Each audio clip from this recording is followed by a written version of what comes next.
Welcome to the Scalability Code, the podcast that helps you get out of the shit show and start growing your business. A few times each month, you'll hear stories and commentary from visionary entrepreneurs, EOS implementers, and fractional COOs about how they've taken businesses to level 10. And now for your host, Matt Haney. Thanks for joining us on another episode of the Scalability Code here with Josh Baird, who is coming to us from the great state of Michigan, Got a Michigander here.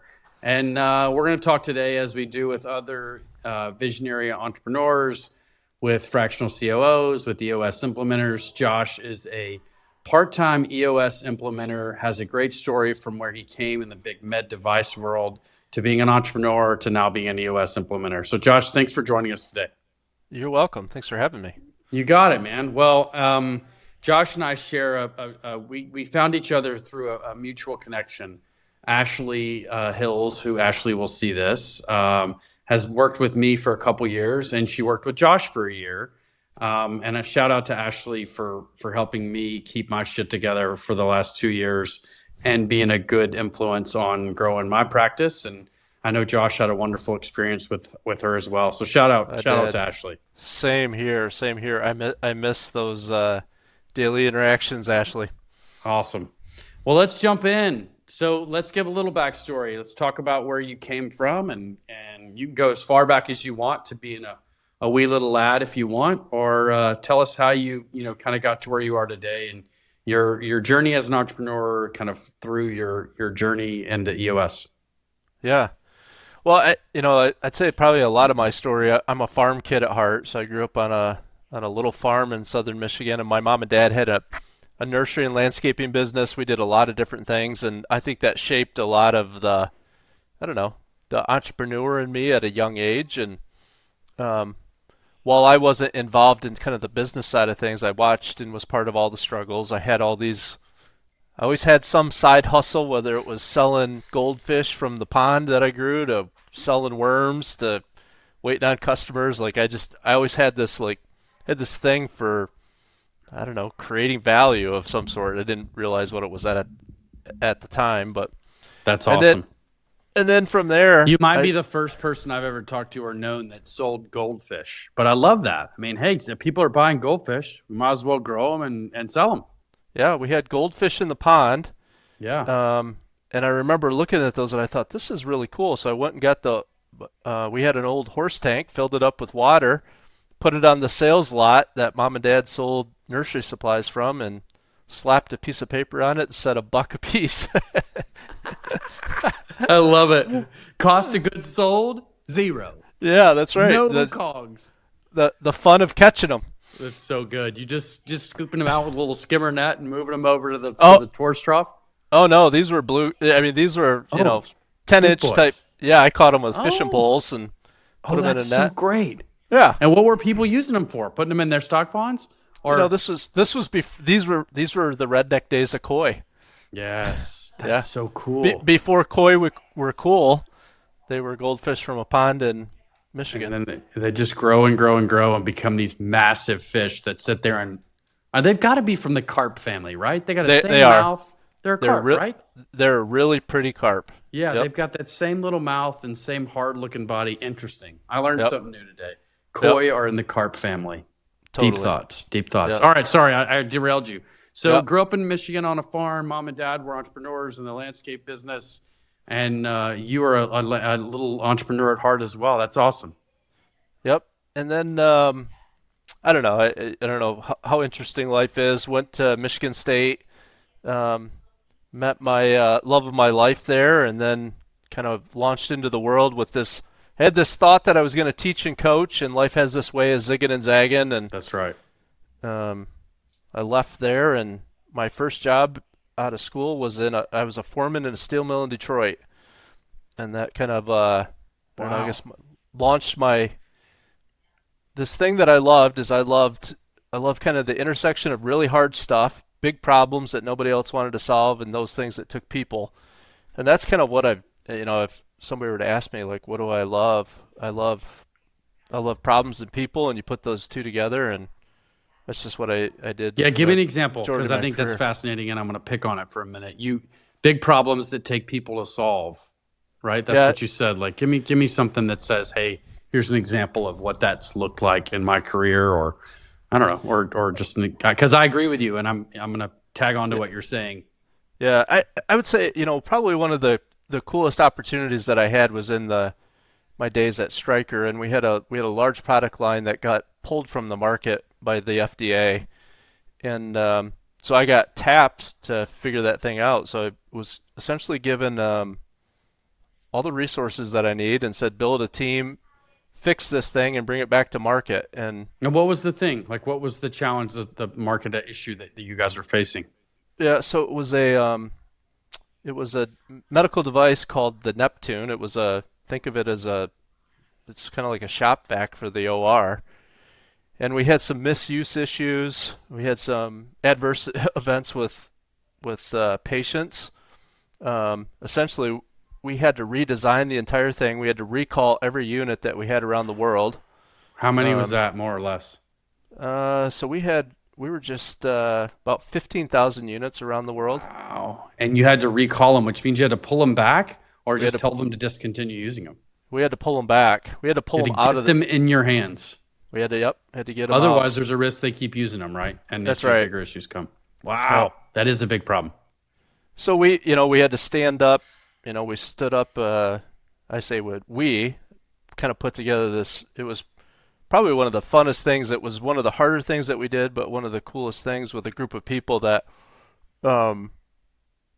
we were just all focused on a single goal, and that was to make sure that we kept people safe. We fixed this thing and got it back into the hands of the operating room as fast as possible. So this took us about 2 years in total, but we stood up call centers to deal with that. We created a network of field service techs to go out and actually put our hands on these devices and get them out. We had to work through all the regulatory issues that were associated with that. And what was your role in this, and sort of were you operating the total project, or did you have, like, what was the kind of hierarchy there? Yep. So I became the whole thing. We called it a program within the division, and so I was the program director, and the objective was 100% focus on this. Like, in many cases, and we know the power of focus. In many cases, you end up with a lot of different things that you have to do, but we had one mission, and it was this particular product line and making sure that we resolved all those issues. And in many ways, like, we benchmarked what Toyota did with some of the issues that they had. Theirs were obviously very public. We benchmarked what Tylenol did with the issues that they had with Tylenol at the time. There's some recalls, wasn't there? I can't remember what those were around, but quality issues or something. Yeah. Yep. And out of that, really what we had said is that, we're going to own these issues, and some of the greatest innovations come out of struggles like that. And so this one was no different. How many people were on that team, more or less? There were about 400. That's crazy. It was hard, but it was a blast all at the same time. And where was that in your career? Like, was that later in your career? Or was that like kind of a milestone project for you, or where? Yeah, that was kind of a milestone project, and I would say it was probably mid-career. That's so fun. Kind of the end of it, yeah. And you did how many years at Stryker? So 17 years. That's great. At Stryker. And various roles. Just about it. Yeah, just about every one. Like, I say that I kind of got my MBA in quotes, my MBA. Yeah. So I had the opportunity to work in just about every functional area, everything from quality to marketing. I ran R&D groups for a while. I ran the service business. So I got the real life MBA, which was it was amazing, actually. God, such a great story to be able to get to see such diversity and through various business units. And I will say, I haven't worked in a big corporation ever. I've been a small to mid-sized business guy my whole life, my whole career. And I feel like I do think there's certain advantages that come out of these bigger businesses. And your story is one of them. I mean, the ability to change departments and get to work with different leaders and different teams but still know so much about the business. I mean, what a huge opportunity for certainly for a young person, but for someone who wants to become an entrepreneur, you're right. There's not a better MBA program than the one you went through, which is that of just getting shit done and figuring out how to make it happen. And that was it. I mean, along the way, like you said, you get to work with different leaders. You get to see different styles. Yeah. Exposed to so many different, I don't know, even ways to do things. I mean, another example is in that whole thing, I had one of my directors come to me and said, we need to invest in project management. I'm like, project management? We don't need project management. And he ended up convincing me of that. And like the whole, like, if you're familiar with the Project Management Institute or anything like that, like the discipline of project management is so important. I mean, had it not been for Todd, and his name was Todd, and the things that we did there's no way we would have organized it. So, and it was a lot of things we do at EOS today, but everything that he started with, he was always like, if we don't get this structure thing right first for this, we don't have any chance of this working. And was he? Like, I have had some people that I've managed over the years that have gone through the PMP certification of professional project management, or project management professional. And I don't have that brain. So it's kind of like seeing an artist that can paint a picture. When you don't have the skill to paint the picture, you tend to be more enamored by the fact that somebody has that skill. You're like, holy shit, this person can paint. I feel that way about project management professionals because I'm like, I don't have that linear brain that can detail everything out. So when they start doing it, I'm like, I'm watching, get it done. Oh, yeah. And he would do these sessions. It's kind of like, it reminds me of this, what we do with EOS, but I asked him, I'm like, what's the one thing that you need to be successful? He's like, I need a war room. I'm like, okay, done. What do you need in that war room? He's like, whiteboards. The whole thing has got to be whiteboards.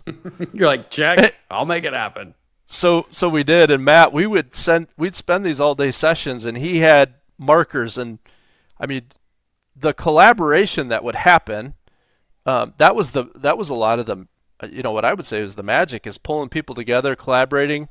We'd have these sessions. Sometimes they'd be 12 hours, and we wouldn't leave the room until we hammered through something. But we were under the gun. You had to solve things and you had to get it done. And I called him. You guys were pulling back 15,000 devices, re-engineering, redesigning, and redeploying. I mean, that's like, would he stand at the board, Todd? Would Todd take the marker and just get up there and funnel? Yeah. So it's so crazy. You mentioned EOS. Obviously, you and I both have a strong passion for EOS. Yep. I'm going to tell you, I just did a quarterly yesterday with a client. And I was working with an EOS implementer who I know and appreciate. Shout out to JB Sauceda here in Austin. JB and I have worked a few sessions together. Okay. But I love nothing more than being in the audience, not at the board. And part of the relationship that I've developed with these EOS implementers over my career is that I am not myself at best at the board, and they are. Yeah. So I asked if Todd stood up and took the marker and took control, because when that happens, as you know, as a facilitator, it gives the room the ability to do the work that needs to be done. And as a fractional COO, fractional integrator, not having to facilitate a quarterly is one of the best gifts that I think, entrepreneurs can give themselves and the company. Yeah. I didn't realize what was happening at the time, but you're spot on. I mean, he would, they were selective on where they would invite me, because I didn't know this at the time, but I was a visionary. So you invite me into a room without any structure at times, and says, without any floaties to float around on. And hey, what do you think about this? And all of a sudden, who knows where we'd end up. But he would, back to your kind of point, he unlocked that room, and I say that room with people because now they could participate. And he was the one that he was just magical at facilitating the answers in the room. And I, looking back on it now, I don't know that I recognized it in the moment, but looking back on it now, that was the gift that he gave to all of us. Yep. And also, you have to have a certain demeanor and a certain personality and a certain respect for everyone in the room in order to get those outputs and solve those big, hairy, audacious goals that you guys are working against. And Yeah, so much of that transfers to session and transfers to just leadership in general. And how old were you when you started at Stryker? 25. Right. So you were a kid, man. I mean, I'm 25. I was barely learning to tie my shoes, and pick up after myself and put deodorant on. Like I can imagine you spent your developing years as a leader and a coach and an entrepreneur in a big business like that to be able to have such a cool project that you guys were working on. I mean, unfortunate that you were in the circumstance that you were in, but you and 399 of your closest friends got in there and figured that shit out. That's pretty impressive. Well, that whole thing, when you say that too, and I think this is one of these leadership things, what was the base philosophy is that you hire talented people, you give them what they need, they're going to fail. I mean, a 25-year-old is going to mess stuff up. Always. But get out of their way, because that's how you develop. I mean, that's how you develop the future of leaders, is they're developed through fire. That's right. I totally believe that. Well, give me an example. I mean, obviously, we just talked about some challenges, but how long have you been an EOSI? How long have you been an implementer? When did you get through boot camp? So I went through boot camp in September of 2023. So okay, I'm gonna probably 2 years. Coming up 2 years this fall. Yep. Yeah, and give me an example of some of the challenges that you've seen, and you may have to think about this, and yeah. I can spur you into some things, or you can take a second to remember. I always tell implementers to kind of think back through the last issues list that they saw or the last rocks that they established with a client and give me an example. I don't, not necessarily need to know the context of the company, but just an example of some of the rocks or issues you've helped facilitate recently. I'd say the one that comes up over and over, the last month I've done a number of focus days and vision building days. Yep. Is the accountability chart. Yeah. The accountability chart is many times the entrepreneur, and I'm going to talk about my story. I'll come in and out of my stories. My story is a humbling one. I leave Stryker. I have this success in corporate America. I very arrogantly told everybody I was about to go embark on the funnest and the easiest thing I'd ever done, ever done in my life. I'm guessing it was neither. Just guessing. No. Yeah. And from that perspective, the accountability chart, when you start to look at an entrepreneur that loves they had a passion, right? Mm-hmm. They love what they get to do, and now they get stuck. They've hit that proverbial ceiling. Now what? And the accountability chart is probably one of my favorite exercises. It's a hard one in the beginning because it requires you to start to change the entire way that you've thought and operated. It's the rewiring your brain. And so I love the accountability chart. It's probably one of the more challenging things, but at the same time, it's probably one of the most fulfilling when you see those light bulb moments go and they start to say this solves many of the issues that we're living today, because now we don't have to fight over who's doing what. There's true accountability in an organization. So, kind of go there. I'd say that's one of my favorite parts of the whole EOS journey. That's awesome. We literally, I guess all this stuff is fresh on my mind because we're coming out of a quarterly yesterday, but the accountability chart comes up, and I think to your point, I don't think it comes up enough. I always say one of my favorite things about EOS is the tools prompt so many conversations. Mm-hmm. Because Josh, I don't have to tell you you're on track or off track directly. I can just pull up the accountability chart and say, hey, these are your 5 core responsibilities for your seat. How are we doing on those? And most times people will be, wow, yeah, I'm good on 3. Well, what about the other 2? And I'm like, by the way, I know you're not on the other 2. I know. I'm helping you get there. That's the tool. The graphic helps you get that conversation going. And one of the things that I love that implementers do is during quarterlies, they bring up the opportunity to have a conversation around an EOS tool. And not by coincidence, it's generally a tool that's needed based on what they're learning about the business and the issues that the leadership team's having, right? So you take that toolbox and you go, oh, I think we're having some issues with LMA. Blah, blah, blah, blah. We roll down into LMA and we talk about it. So Your point on the accountability chart is sound. One thing I've just learned and have continued to say out loud, so I process myself, is to get it out more often and let it be something that doesn't hide until the quarterly.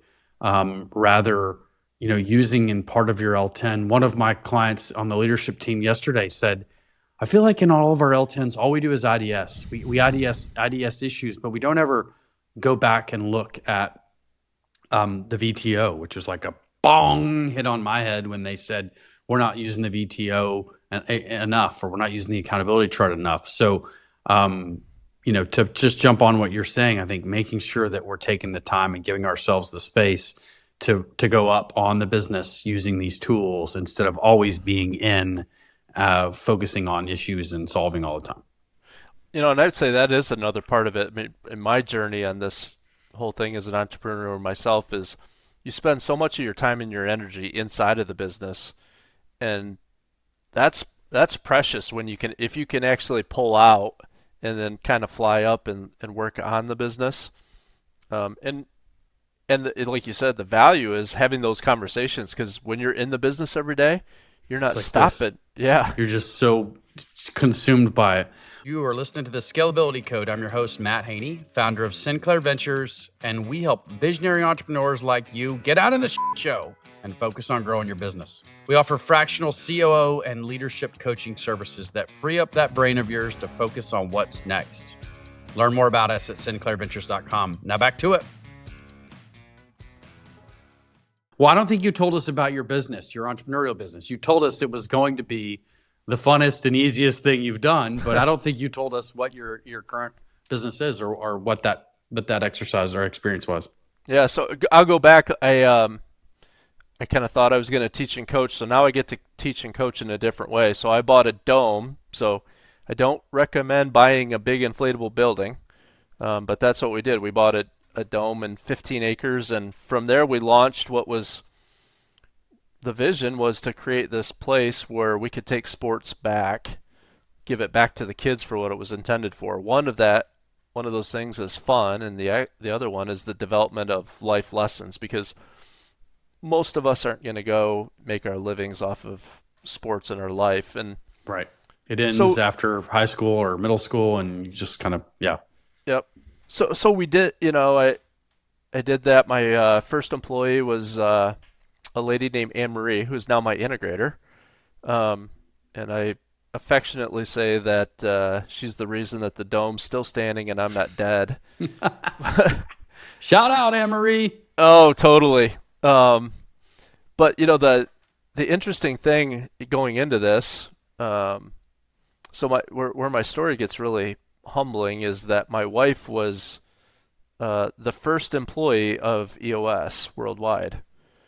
So she built she worked hand in hand with Don and Gino from the very beginning. Wow, that's rad. Yeah. So the humble part of my story, when I bought the dome and the sports complex, she's like, you should implement EOS. I think it would really help you. And I was like, yeah.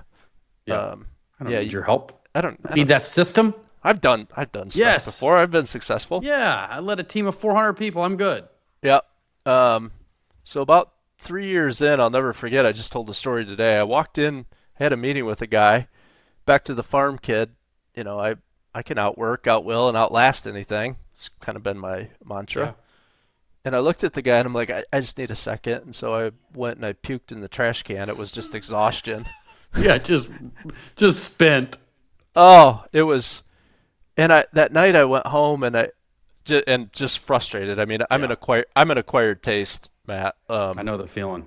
I don't know why my wife said yes in the beginning. I don't know why she keeps saying yes. Last year was 25 years, and it's amazing. Blows my mind. Thanks. And so I'm like, I need your help. Like, this sucks. This thing that I thought was going to be fun and freedom is a nightmare and just bondage. Yeah. And so we embarked on that. And by the way, Matt, every step of the way I fought EOS, fought it. I ended up, it was like proof by contradiction. And so we implemented it, and I fought that whole thing through the whole implementation. But in doing that, one of the things that I realized is that, and I, I'm going to stumble here because I'm embarrassed of it, but I had deprived the people that were trying to bring my vision to life of the tools that they needed to do that. Yeah. Man, that's vulnerability and humility right there, man. Being able to look back and say, I'm the problem. I was the problem. Totally. And as I look back on this now, I think, and I keep going back to like Anne Marie. I think Anne Marie desperately, she knew we were headed somewhere. She didn't know exactly where that was. Mm-hmm. This thing, the other thing I had this new appreciation for is the importance of core values. And that's if you establish your culture based on core values, you prevent so many problems, which I didn't. I was a typical visionary. I'm like, I know somebody. We built seats around people. We didn't go the structure first and then kind of the people second approach. And so we created, I was a big part of creating a lot of chaos that started to happen in the organization, and we were successful in spite of ourselves. And so that whole thing was very humbling and opened my eyes to I got to know small businesses and entrepreneurs at a very different level, being one myself, and just started to have a passion for the things that they did and the difference they were making in the communities and the families of the people they served and their employees. And so that's where I listened to my wife then faster the second time. She's like, you've proved some of this by contradiction. How about you just decide to be an implementer? And I was like, maybe I'll look at that. Maybe she knew something about you after 25 years of dealing with your bullshit. Can you imagine? Yeah. Can you imagine? Yeah, I just celebrated 18 years. It was actually congratulations. My top yesterday during the quarterly, the personal professional win. It was certainly my personal win, and I don't think I realized how, no one does, I don't think, how hard marriage is and how big of a commitment it is, and how how much that person that's been staring at me for 18 years and yours been staring at you for 25 years, how much they genuinely know about what makes you succeed and what makes you be fulfilled. And it's incredibly powerful to have your spouse say something and having the humility to go back to her and say, you were right. You were right, and thank you. So that's how you got to EOS. Give me some industries that you've worked in. Are you a service business guy? Are you a tech guy because of Stryker? Are you a hardware? What do you guys? Where do you tend to see your clients fall in terms of industry? I've got kind of a broad spectrum. I would say I love people that they get up, they roll up their sleeves, get their hands dirty, and go after it. So I've got machine shops, I've got HVAC company, I've got landscaping, manufacturing. So I've got a little bit of, I get to dabble in a little bit of everything. Yeah. Service businesses. Yeah, I love it. Man, I'm a blue collar business guy at heart. I mean, some of the folks I've worked with recently, I had an MEP, mechanical, electrical, plumbing contractor that had a group of union laborers doing labor, installation of plumbing and HVAC systems. And I love that group of people that have been through it all, and gals have come up through the trade and carried a tool belt and now are in an office helping doing estimates. I mean, it's just really rewarding to see those. And there's a different vibe. I had an aluminum manufacturer in the Northwest and people doing exterior renovations of siding for high rises, like those businesses that not necessarily Main Street businesses, but they're definitely blue collar and labor driven and people focused. So you and I are very, very similar in the types of people that we attract. And then yesterday, the client I had was a tech services business, still service based, selling tech to clients. And there's a common theme in all of that, and that most of those folks are interested in serving the client, and they bring that servant mentality of the fact that we're here to deliver a service, just like you and I do, Josh, provide services to our clients. And it's nice to be aligned with folks that understand the value of service. Yeah. I'm dying to know about the Dome. What were you doing in the Dome? What sports? What was it? So it was, when I bought it, it was just golf. It was like an indoor driving range. Okay. And we've transformed it now to a multi-sport campus. So we have 30 acres. We have the Dome there. We have a miracle How many field. acres under the Dome? How big's the Dome? 2 acres is under the dome. Wow. Yeah. Okay. And we've got And it's courts in literally there. kept up by air, or it has a substructure? That's it, just air. So badass. Yeah. We have courts in there, so we have volleyball. Volleyball is our biggest program. So we had about 45 teams this past season. We have pickleball in there. We have golf. We have golf instructors. Our kind of the philosophy is that they're a building block of every athlete is strength and conditioning, so build the muscle, speed and agility, move it, nutrition, which is part of 1 and 2, and then the fourth is the development of those athletes as a person, so their character, their leadership, toolbox. That's and right. On top of that, we can teach any sport-specific training. That's on it. very cool. Yeah. That's very, very cool. Yeah, and I guess when it gets to be the winter months up there and it's pretty miserable, it's nice to have the dome. I bet it's busy for 12 hours a day during the winter. Yeah. It's controlled chaos in the winter. It's awesome, but you got that energy. Kids have a tendency, like, what comes out of their mouth is pure. Oh yeah, unfiltered. They have a tendency to keep you honest and keep you young. We build a miracle field on the campus too, so it's very a field cool. that has. No, I'm very familiar with the Miracle League in baseball. Are you? Yeah. Yeah. It's awesome. So that's the best that sports has to offer. That's there. Oh, And then, totally. And then we've wrapped that with, we've got physical therapy and sports med on the campus, and Very cool. creating an environment where hopefully you have every resource that you need to be able to have fun and chase your dreams. How many people are kind of in your community? Like, I don't know. You're south of Kalamazoo, but I don't know how big your community is. Yeah, the greater Kalamazoo area is a couple hundred thousand. So you're a suburb of it. You're not Yeah. further down. Okay, so people Right. would live in your area and commute in, and you're okay. Good. So you get the whole, the area as an addressable market. Yep. That's awesome. Yeah. And you, I'm projecting, I should say, you got to the point where you got that thing up and running, and then decided, through this conversation, like, hey, maybe I should start implementing. Is that to get you away from the business and let you not be, Anne Marie's worst nightmare? It's twofold. Yeah, I'm a visionary. Like, I get bored at times. So it's probably. I always say I never know why I do what I do exactly, Matt. I kind of feel my way through life, and this next opportunity came along, and there's I'm working in my community, so it's kind of cool. Like I get to work with people that are clients that work at the Dome, and then they have small businesses, and dude, you must see every single business owner, every single anybody that comes. I mean, everybody that has a kid in the winter is going to, I'm sure in the summer too, but like the amount of just opportunities that walk through your door every day once they see what you've built. It's a really interesting dovetail into kind of what you do as an implementer. And that's fascinating.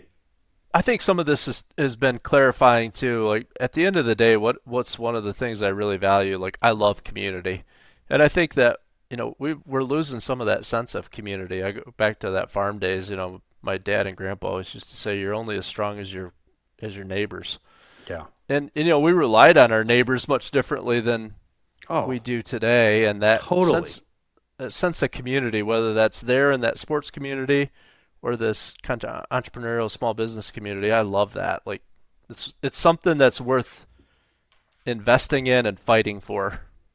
Man, that is so well said, and something that I haven't heard articulated the way you put it so eloquently. Just like your dad and grandfather saying your farm's as strong as the neighbors around you that help you, and back when you had to go help, you didn't have to. It was the right thing to do. I'm assuming if they were plowing or working or doing something, you'd go help them, and you're sharing equipment, you're sharing tools, sharing resources, and you're right. I think we've lost some of that, and I hope that there's a path towards bringing us back to that. I'll segue on a really quick story. There's a tech guy who started. He's actually one of the original founders of Twitter, now X, and he built that, which is basically bringing tech to the world so that you didn't have to communicate face to face. He made all this money, $1 zillion. Guess what his next latest and greatest technology is? it's bringing people back to in-person conversations. He Oh, created the pendulum all the way over here to get people to commute via electronics. And now he's going all the way back the other way. That's like, what in the hell have I done to create something that's pushing people away from each other? How do I create something that brings people together? And you saying what, you enjoy and what your purpose is just triggered that with me. we were just having, we were just having this conversation. I have 60 acres here, and I lease some of it to a farmer. And front porches used to have a purpose. Like, you had a front porch because that was the meeting place. Like, Yeah. people sat on their front porch. You drive down the road and you'd stop and pull in and shoot the shit on the front Yeah. porch. Like, people don't do that anymore. I mean, we got the strongest thumbs in the world. We're the most connected we've ever been in our lives, yet the most disconnected on a personal to personal relationship. And that's So well said, and makes perfect sense as to why you built your park and why you're using that as a base to use your EOS business and build community. And man, that's really special. Really, really special. And you got a son that just graduated from college. Congratulations. Thank you. And Yeah. he's going to, did you say med school? Yep. So he's a sports nut himself. He had his share of injuries in football, and now he wants to be a orthopedic guy. That's awesome. Well, Yeah. very cool. I didn't know. I remember you said he was going to medicine, but didn't know he was going to go. He was planning on orthopedics, because my question is what, do you think he suffers from that entrepreneurial bug that you have, which is, you think he's going to go start a practice, or you think he'll, fall in with another group and help them, or always interested to get people's take on their kids. Yeah. He's an interesting mix. He's actually a really awesome mix of both. My wife's name is Amber, of Amber and I. I think he's got an entrepreneurial itch. He's got an adventurous thing. He loves mission work. So in college, we always kind of joked, where in the world is Jacob right now? Like, he was in Guatemala at one point. Last year we get a call and he's on his way to Jakarta, Indonesia, and was gone for like. So I don't know what, he has a heart for helping other people, and you have to go into medicine, especially now, man. Especially now, it's harder to be in medicine than it's ever been, and the people that succeed, they grind. I've got a very close friend who's an ER doc. He's been an ER doc for 30 years, and he has to love helping people because it's brutal. I said to Jacob here about, I don't know, a month ago, I'm like, are you sure? Are you sure this is what you, because now's the time if you're not sure. And he's like, no, he's like, I am. He's, I thought it was kind of cool. One of the things that he said is, he's like, doctors have been part of some of my toughest times in my life, but they were there. He's like, I want to be there for people, and they help me continue to do the things that I love to do. And so he's like, that's what I want to do in life. That's so cool. What another great introspective way of looking at medicine, that you got help from someone and that inspired you to help others. That's so cool. So cool. Man, what a wise young man. Yeah, he takes after his mom. Amber, shout out. Yeah. Well, listen, I love chatting with you about your history and your background, and I'm so great to get to know you and learn about what you're working on, and learn about your story and your journey into being an implementer. And let me ask you one question before I let you go. You don't have to give it to me immediately. Yeah. But are you going to be on track for the goals you set for yourself this year? And if so, what are one of those goals? And if no, what are you going to do to get towards that goal? Ooh, man, that's a good question. My job as an integrator is to ask these questions. So I'll restate it. Are you on track for your goals? And if yes, what's the goal? And if no, what's the goal and what are you going to do to get there? Yeah. So I kind of reestablished where I wanted to be client-wise. So one of my goals is 20 clients. Nice. So I would say that here's the one that you as an integrator is going to love. I'm on track minus. On track minus. I love that. It's black or white, sir. We're either on or off. That's right. So I think I'm on track, but I'm sputtering a little bit in business development. Yeah. So one of the things that I have started to challenge myself with is I've got to get back into like the discipline of going to the networking events. And when I think about business development, I said this to somebody today. It's not about selling. Like I need to turn on my listening ears, and just find ways again to go back. Like how can I help people? How can I make this? I need to go in with the mindset of a servant. How do I go in and serve and help solve a problem or bring real value? Right. And not thinking about this from a perspective Getting a client of or like, selling something. Yeah. yeah, I got to hit a Because number. I think what you're going to see, and I think you know this, is that when you put that hat on, the world sends things your way. Yeah. That hat on of that curiosity and, hey, that sounds like something I could help with, regardless. And, I love, like you, helping people get through issues. And it's like, hey, I don't need to scratch a dollar out of this deal. Like if I can help you get from A to B, great. And if that means we work together at some point, even better. But that's not what I'm looking for. I'm looking to do the right thing for someone like your grandpa and dad did on the farm when they needed to help somebody. Yeah. That's really cool. So what are your business development goals? I mean, I don't need the literal goal, but like, what are you doing to kind of move that needle forward? So I've gotten more involved in these different small business roundtables. So that's one of the things that I love to do. I love to just go. So it's not that hard. Back to the I love people. I love to just go and meet people at their businesses and just learn what it is that they do and what I could do to help. Like there's no shortage of that. So I just call it the tour where I get to go and learn about somebody's business. If I think there's something that I can do to help, I'm usually looking to help. And at the end of the day, if I get to learn somebody's story, and it's a pretty small community, and if I can help in some small way, you do the right things for the right reasons, and good things happen. Yep, you get the right results. That's awesome.